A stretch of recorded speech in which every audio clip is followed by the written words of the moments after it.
Good morning, back again. We kind of changed our schedule a little bit because we got into a discussion with some of the lobbying folks in the room about next week's schedule. So we didn't get to go on break until almost 10 o'clock. And so that stretched our break to 10:15. But anyways, we're back. We basically completed our official work for the morning. And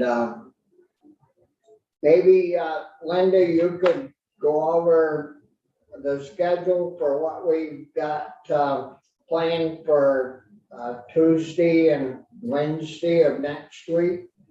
Sure. On Tuesday, Carrie Jaguar is going to be here right after the floor to talk about H626. And then at 10:30, the Agency of Agriculture, Food and Markets is going to come and talk about a customer service roadmap. Abby Willard and Ellen Kaler. Yep. Yeah. Then Wednesday, Jackie Folsom's going to talk about that roadmap at 9. And then at 9:45, Carrie Jaguar is coming back to finish discussion on H626. And we're going to have testimony at 11 on H466 that Margaret Lagus is going to have witnesses for us for. Yeah. So that should make two pretty full mornings. And then we'll leave, some open space for us to add people on Thursday or Friday, and we can work on our bills putting. After next week, we'll probably have, I don't know if the following week we're still gonna, morning committees are still gonna be meeting or not. Becca in the leadership hasn't come out with a definite plan yet. But next week we should have things pretty well put together so we can get them, any bills we have out of the room. Carolyn from the House side is going to be working, I told you earlier, on expanding that bill we sent over to her. Yep. To add more ag, diversified ag people onto the list to be clarifying language, basically.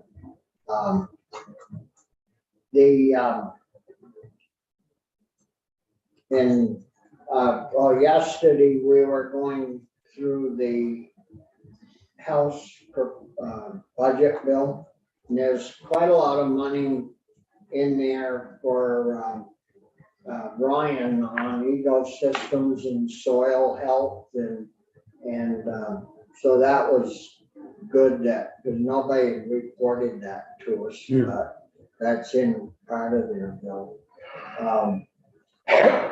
So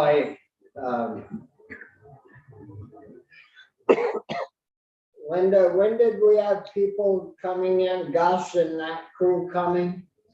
Well, Thursday, actually, you have another joint meeting with the House Ag Committee at 9 with Rural Vermont and NOFA Vermont, their third constituent meeting. And then at 10:30, I'm going to be inviting Vermont Housing and Conservation Board and VTrans, and possibly Tim Smith from Franklin County Development Corporation to come talk about land mitigation at airports. Yeah, so Thursday's pretty full as well then. Yes. Yeah. Well, that's good. And Corey, maybe you could tell us a little bit more about that issue. Yeah, I'm happy to do it. You want to do it now or? Yeah. So Highgate, the Highgate Airport issue or the Highgate Airport? Yeah. Basically, Highgate Airport's getting expansion. There's a lot of commercial. They're adding almost 1,000 feet to the runway. That's already been paid. Federal government, that money's coming in. They bought up a lot of air easements. There's about 45 acres of land on site that 3 commercial companies are interested in. And potentially all 3 could fit on those 45 acres. And the state obviously is interested in it. And one of the hangups has been this ag mitigation language, which, you know, we were told, but I think this committee was told last year in about $300,000 to offset that area. You know, the other issue there is Franklin County Field Days. 45. It's about 45. Oh, 45 that has to be mitigated. Well, yeah, because it's all, you know, but it's about, I believe, 45 acres. Trini Broussard would know those details better than I would at V-Trans, but it's sandy.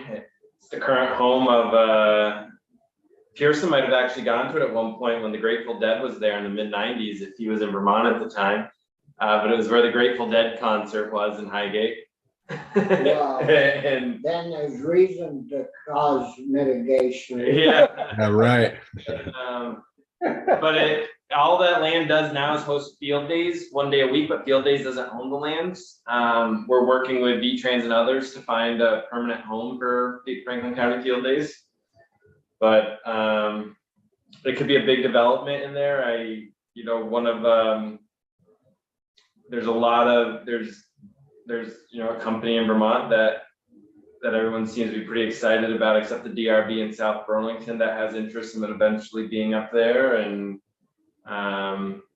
it's a great location. It's right off the interstate. It's 50 minutes from Montreal. It's 40 minutes from Burlington. To Montreal, 50. And so when you start to think of what type of companies would like to be kind of in between there's no more room at the Burlington Airport really for commercial expansion. You know, there's Plattsburgh, and then there's Montreal, but it's kind of in this little triangle of those 3. And a lot of companies are, you know, I'm hearing, you know, your UPSs, your FedExes, and then, you know, potentially, you know, even Beta might be interested in serious work up there. I'm hearing it has a potential of 1,200 jobs in Franklin County between the 3. So it's a really big project. Last year in our budget, we helped the town of Highgate with $1 million to bring water and sewer out there. They got a Northern Borders grant and they passed a bond for money to bring water and sewer out to that airport from the town of Swanton. So there's been a lot of investment gearing up here. And so, you know, this is kind of one of the last pieces we're looking to solve. Can a jet land there now? A jet cannot. I don't think a smaller jet will be able to land there, and prop planes is really what they're bringing in. They can't bring in like a 747. We're not going to see that. No, but even in Rutland, we have smaller jets that Right. land. Yeah, so this I think would go from 3,000 feet to 4,000 feet runway. Okay. So not quite a mile, but it's You need a 5,000. yeah. And then the other piece is that people are excited about is it's right next to a high school, so there's an opportunity, especially if like a Beta comes in to do some like tech training right there next to Mississippi Valley Union High School, and they're excited about the project. I was talking to constituents that own businesses across the street. They've all sold the air easements to the airport. I mean, a lot of money, federal money is coming into this project. This is kind of just the last piece, but it's big opportunity for It's Franklin all County. commercial around there. It is all commercial there. It's all, you know, it's a tractor dealership across the street. It's sand pits around it. It's off of a main drag. It's Route 78, and then you're only about a 4-minute drive to the interstate, so it's right off the interstate exit. That's why it's such a prime development spot, because, and then with that interstate finishing in Canada to ours in the next couple of years, Montreal's only gonna be about 35-40 minutes from there. It's almost done. So a lot of Canadian companies Sure. are potentially interested as well in hangar space there and other things. So it's just a really good opportunity for Northwestern Vermont, and obviously, our county delegation, it's our top priority, that mitigation language, like Republican, Democrat, Independent, we're all kind of pulling for it. You got some Democrats? We have one, No. we have Mike McCarthy. Oh, But it's a big deal. Yeah, Chris, I think Chris had a question. yeah, Chris. Two questions. One is, is that potentially an international airport? I mean, is there a customs thing, or it would be land access from Canada, but Land access from Canada at this point, but their customs is. Border Patrol has a place just across the street from there, one of their things, so I think you could end up seeing customs build something in there. If needed. One of the businesses there now that people are interested in too is, but expanding, is they have a company that like basically buys old jets and fixes them up and then resells them. So there's potential for all of that. And then, you know, similar to Plattsburgh, a lot of these Canadian companies look for something in the United States so they can get US government contracts. So it's an opportunity for investment to come from north of the border down. And there's more room to develop too out to there, Chris. But this is, I know this 45 acres is the bigger piece. There's V-Trans was looking at the ability to build some other hangar space. They've got a whole map of what the facility could look like. We currently have a V-Trans garage there at District Garage that potentially could get moved as well. V-Trans is looking at other options. They're trying to free up the space there. Isn't V-Trans all down closer to the interstate, so they're in a little corner No, they've got a big garage right on that road, Airport Road, on the airport? just past Field Days. Oh, But that could be turned into hangars with, you know, kind of a taxiway. Yeah. But no, it's quite a bit's going on. Like Senator Starr said, I mean, if we can pull up a map next week so everyone can kind of really look at it. It's surrounded by, my buddy owns a 60-acre sand pit that, I mean, you're surrounded by sand pits. As a kid, I used to go ride my dirt bikes in the sand pits around there. That's all that's going on now is locals selling sand and four-wheelers driving through those pits. That's some of what I don't understand is if it's such crappy land, how does it come into this ag mitigation? I mean, I still think it's ranked, I forgot what it's ranked, but it's like an 8 or I don't know how those things are, whatever the numbers are, the soils. But that's just what the engineers tell the developers. And I think the confusing part about all of our airports is we've already taken them out of ag, the ability to ever be used for agriculture again, because the FAA, that land is state of Vermont land, but the FAA controls it.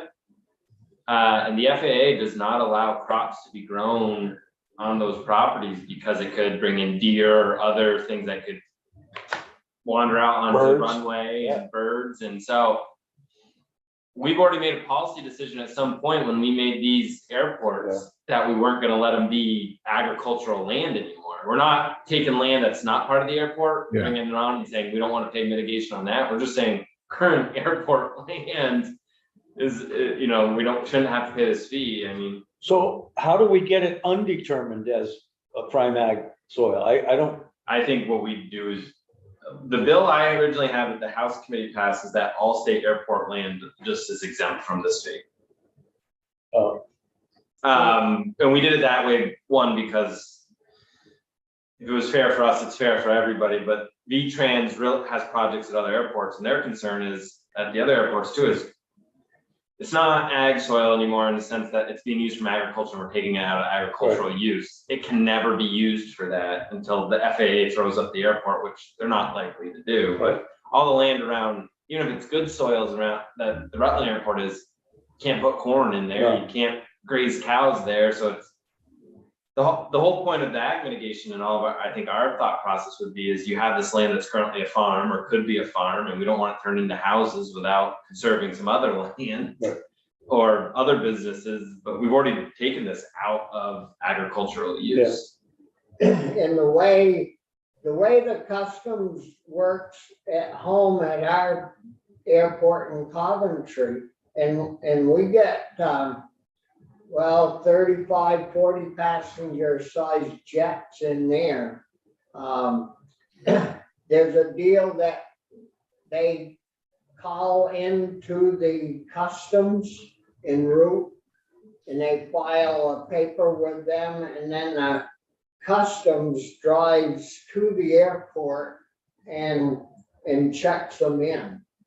And I would expect the airport in Swanton, Yeah, I can, if I'll join Zoom in a second, but I can show everyone a map up on the screen if everyone kind of wants to look at it. I like to look at things on like Google Earth and you kind of get an idea of what's going on. most all the airports along the St. Lawrence River and across northern Vermont and New Hampshire and even into Maine, the customs usually drives from the custom house to the airports to check people in. So, let me pull up.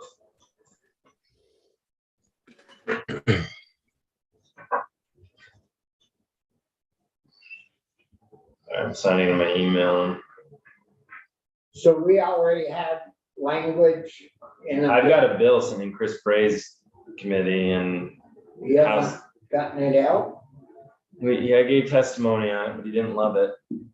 I think anything to do with Act 250, maybe just, because it's technically a fee that's part of the Act 250 process. It doesn't exempt the airport from Act 250. They still have to go through Act 250, they just don't have to pay this piece if they get there. I'm trying to email it being a little slow.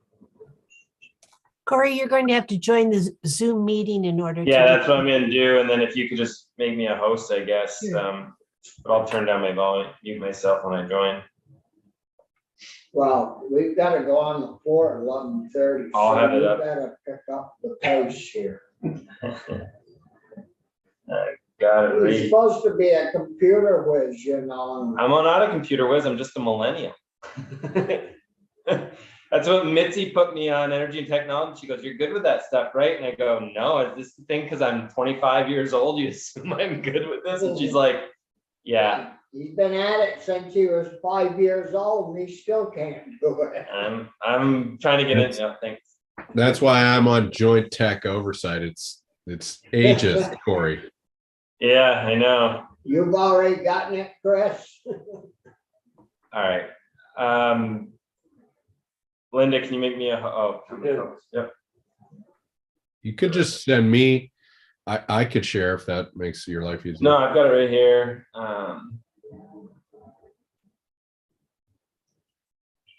So here's the Highgate Airport now. This is a working sand pit already. They're extending the runway about 1,000 feet this way. So the runway is going to come till right about this fence line here. You only got one runway, huh? Yeah. Well, that's the land. The school I was talking about is right here. This is right here is the 45 acres that we're really talking about that could get developed into something, and the state owns a chunk of this now, and you can do the taxiways, but So where's the 45? right here. This is the land where the commercial development could go. Where's 78? Right, 78 is right here. So you're coming, Bobby, when you're coming this way, you're heading towards Swanton. Yeah, And so these are, you can see the sand pits here. This is a commercial sand pit with solar panels. Here's the interstate exit that people get off, right here, and then you're right here. These are all, that's storage units.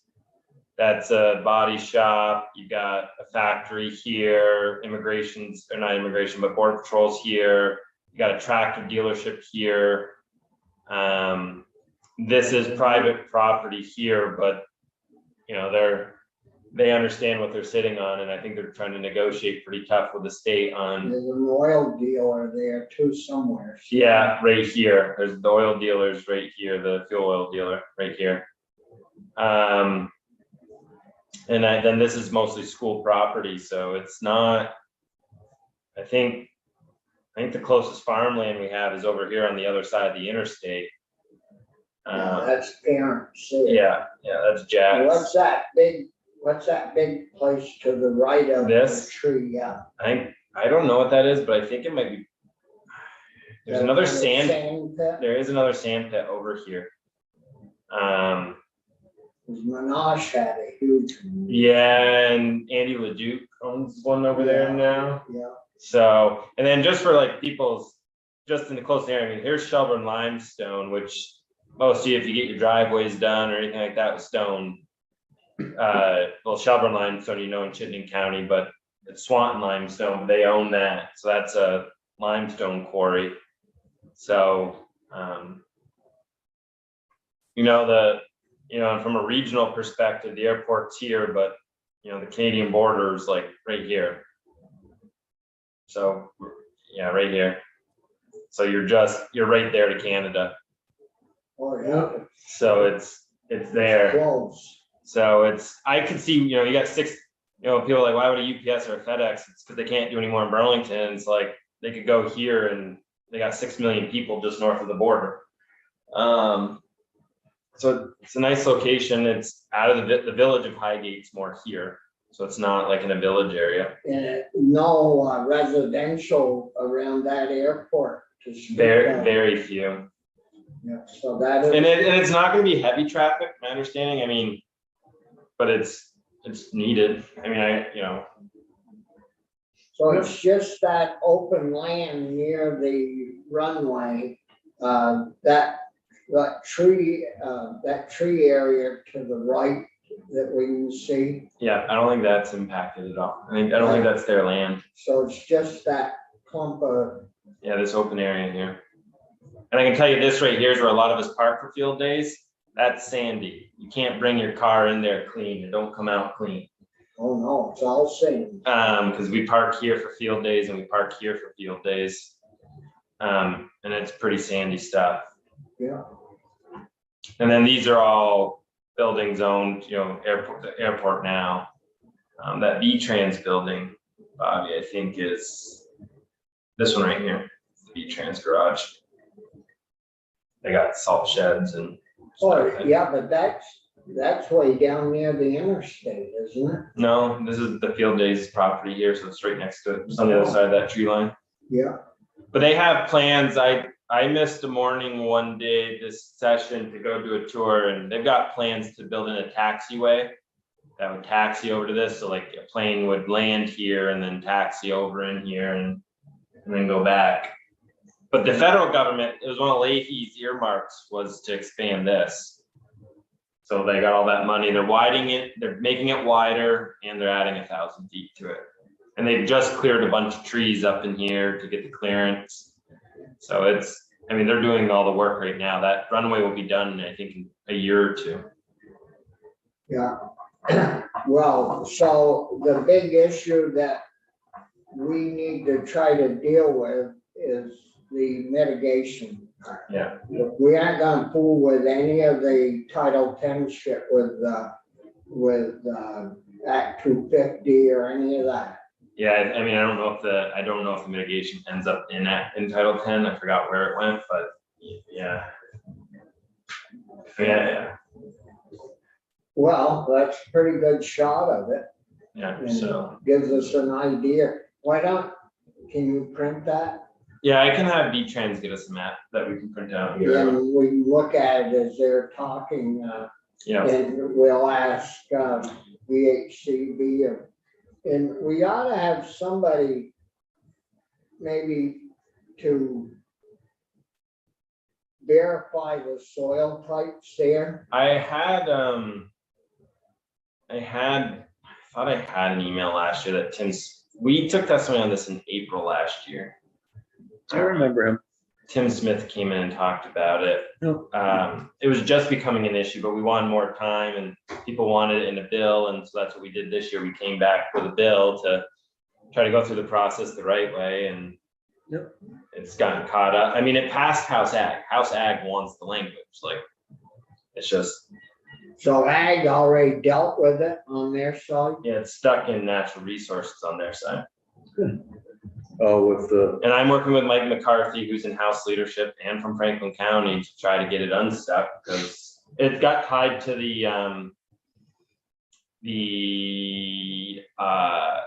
basically the miscellaneous business on agricultural land language. Well, So and it's getting held up there, so we're trying to, What number is that? I forgot which one they stuck it on. It wasn't my original, it's 750 something, I think. But I'll find out for you and let you know. Well, we, any questions from committee members? No, I think I understand it. I'd be supportive. I guess just devil's advocate position of, if all of this public money is coming in one way or another for this project, and this is, no doubt a multi-million-dollar endeavor, right? I should think tens of millions. Why wouldn't we ask for whatever it is, 300 grand to help our conservation efforts elsewhere? Because Plattsburgh's throwing tens of millions of dollars at bringing those businesses to Plattsburgh. And this is a gesture where we can say, the way I look at it is you can be really easy place to do business and be expensive, or you can be a really bad place to do business and be cheap, but you can't be both overly regulatory and expensive. And we're the more expensive option, and so far more regulatory burdensome. So is there a way to say, we can't compete with the $6 million that you're getting offered from Plattsburgh and the we'll have it up and permitting, but we can make it a little bit easier here to show you we want you. That's kind of the frame that I've heard it about and sold it as is, Well, my complaint about the whole deal is that it's not good agricultural soils, and if we're gonna spend $300,000, I want to protect $300,000 worth of good ag soils, not some sandy sand pit that could never be anything but a sand pit anyway. So, if we've got 300,000 to spend, I want to make sure it's on good ag soils that like these small guys that are buying up 100-acre farms or 80-acre farms.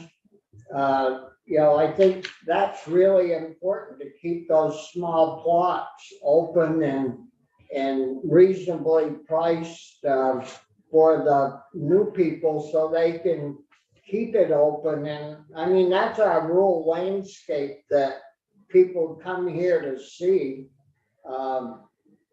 You ever drove over to New Hampshire to look at their rural open landscape? I doubt it, because it's all grown up to brush. And, it's important that's why we put, millions into, into the easements, buying easements and buying the development rights to keep these little farms or any farms open and prosper at a reasonable price. So, but anyway, I know, and the way we fund that is through the mitigation fund. Listen, I'm not quarreling with this. I think on balance it makes sense, but this is amounts to a giveaway, and I think we should understand that. Your points, Mr. Chair, are supporting of the fund and therefore the financing of the fund, I should think. But I'm not going to be a pain on this one. I think there's a lot of merit to it, and anyway. I would agree, Chris, if the land was in fact already working and in ag. Yeah. But if it isn't, I don't see why they should have to pay for it. Yeah, no, I think if indeed the parcel is barred from being used as ag land, that is kind of hard to stomach a fee requirement. It's kind of hard to argue to put 300,000 into non-usable land. But if it was good farmland, the St. Pierre's or the guy up the street a little bit, across the interstate, Aaron? Jacques, Yeah, Jacques would be in there, using it, and, so anyways. Well, so anyways, next week we'll get to hash that over. Yep. Is there anything else that any of you can think of that we need to get on the schedule? no, Chris, anything you got? No, Well, I think we're all set for this week, and we'll, see you on the floor. no other business, we'll adjourn